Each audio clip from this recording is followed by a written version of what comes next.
Beralih ke kota Lok Semawe, satu unit rumah kayu milik Aminah warga pesisir Pusong, kota Lok Semawe, ambruk diterpa angin kencang dini hari tadi. Akibatnya 5 anggota keluarga yang berada di dalam rumah terhimpit robohan kayu bangunan. Satu unit rumah berkonstruksi kayu di kawasan pesisir Pantai Pusong, Banda Sakti, Kota Lok Semawe milik Aminah ambruk pada Minggu dini hari tadi. Insiden ini diduga akibat konstruksi bangunan yang lapuk serta diterpa angin kencang. Akibat musibah ini, 5 anggota keluarga yang menempati rumah ini sempat tertimbun reruntuhan kayu dari rumah ini.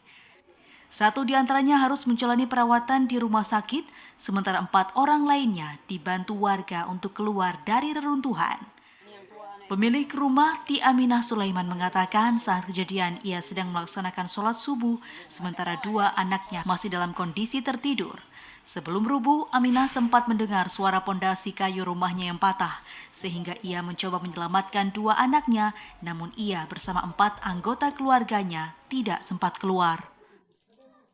Jam 6 subuh ibu habis sholat ibu lagi zikir, tiba-tiba angin kan, ibu lari ke dalam mau bangunin anak ibu, roboh terus rumahnya, ketimpa kami semua. Saat roboh ada yang sempat keluar rumah? Belum, masih di dalam semua. Datang warga, anak ibu yang 2 tuh ditarik orang. Ibu kan bangun sendiri, ibu turun sendiri, anak ibu dari yang itu keluar sendiri juga, dia merangkak. Selain penghuni rumah, dampak dari rubuhnya rumah panggung yang berkonstruksi kayu ini juga menyebabkan sejumlah dokumen penting dan harta benda milik Aminah hilang di bawah arus laut, sehingga Aminah mengalami kerugian puluhan juta rupiah.